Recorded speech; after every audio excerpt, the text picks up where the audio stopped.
di daerah Kartasura, Surakarta, Jawa Tengah pada tahun 1568 Masehi.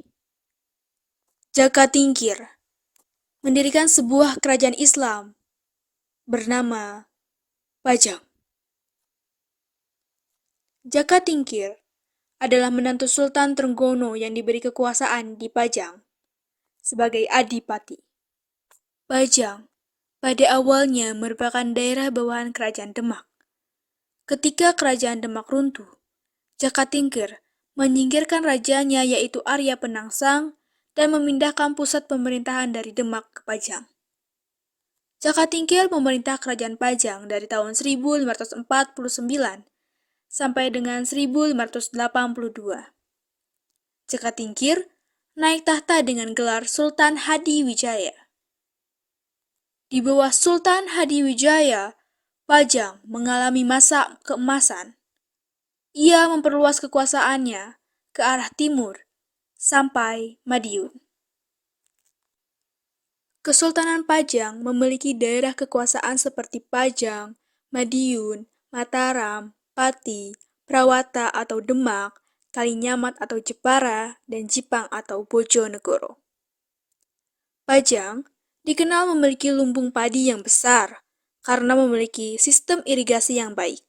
Kemudian pada tahun 1581, Hadiwijaya mendapatkan pengakuan sebagai Sultan Islam dari raja-raja penting di Jawa bagian timur. Pada aspek ekonomi, Pajang merupakan kerajaan yang bersifat maritim serta agraris. Mereka mengandalkan hasil pertanian dan perkebunan sebagai tulang punggung perekonomian. Berada di daratan rendah, Pajang mengalami kemajuan pesat dalam ekonomi, khususnya di bidang pertanian. Kerajaan tersebut pernah menjadi lumbung beras utama di Pulau Jawa. Di aspek politik, Kerajaan Pajang menerapkan sistem pemerintahan politik terbuka, di mana melalui sistem politik terbuka tersebut, Jaka Tingkir mengakomodir pemikiran-pemikiran pada saat itu. Secara sosial budaya, masyarakat Kerajaan Pajang hidup dengan berhati-hati dan mengutamakan gotong royong atau kebersamaan. Namun, pada tahun 1582 Masehi, terjadi perang antara Pajang dan Mataram. Sepulang dari perang, Sultan Hadiwijaya jatuh sakit, yang kemudian meninggal dunia. Setelah kematian Sultan Hadiwijaya, Kerajaan Pajang mengalami kemunduran. Terjadi perebutan tahta di antara putra Sultan Hadiwijaya, yaitu Pangeran Benawa, dan menantunya Arya Pangiri. Dari hasil perebutan tahta tersebut, Arya Pangiri berhasil mengambil tahta Raja Kerajaan Pajang pada tahun 1583, sedangkan Pangeran Benawa tersingkir ke wilayah Jipang. Selama masa pemerintahan Arya Pangiri, dia disibukkan dengan usaha balas dendam kepada Mataram hingga rakyatnya terabaikan. Hal tersebut membuat Pangeran Benawa prihatin dan melancarkan serangan pada tahun 1586 yang dibantu oleh Sutawijaya dari Mataram. Dalam serangan Pajang tersebut, Arya Pangiri kalah dan dikembalikan ke Demak. Raja Kerajaan Pajang beralih ke Pangeran Benawa sebagai raja ketiga. Masa pemerintahan Pangeran Benawa berlangsung singkat karena memilih untuk menjadi penyebar agama Islam.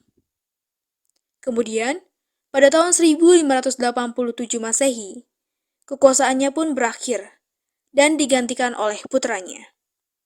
Kerajaan Pajang, atas kebijakan Sutawijaya, dijadikan bawahan Mataram hingga akhirnya benar-benar berakhir pada tahun 1618 setelah dihancurkan oleh pasukan Sultan Agung dari Mataram. Setelah keruntuhannya, Kerajaan Pajang meninggalkan beberapa peninggalan, seperti makam Jaka Tingkir yang berada di Butu Gedongan Pelupu, Kabupaten Sragen, Jawa Tengah. Kemudian, ada Kampung Batik Laweyan. Kampung Batik Laweyan saat ini terkenal sebagai perkampungan wisata batik. Kompleks perkampungan ini terletak di Kelurahan Laweyan, Kecamatan Laweyan, Surakarta. Kemudian, yang terakhir, ada Masjid Laweyan Solo. Masjid Laweyan Solo didirikan oleh Jaka Tingkir sekitar tahun 1546. Lokasi masjid ini berada di Dusun Belukan, RT 4, RW 4, Kelurahan Pajang, Kecamatan Pajang, Surakarta. Bangunan masjid ini bergaya perpaduan tradisional Jawa, Eropa, Cina, dan Islam. Bangunannya dibagi menjadi 3 bagian, yaitu ruang induk utama, serambi kanan, dan serambi kiri. Itulah sedikit kisah dari Kerajaan Pajang.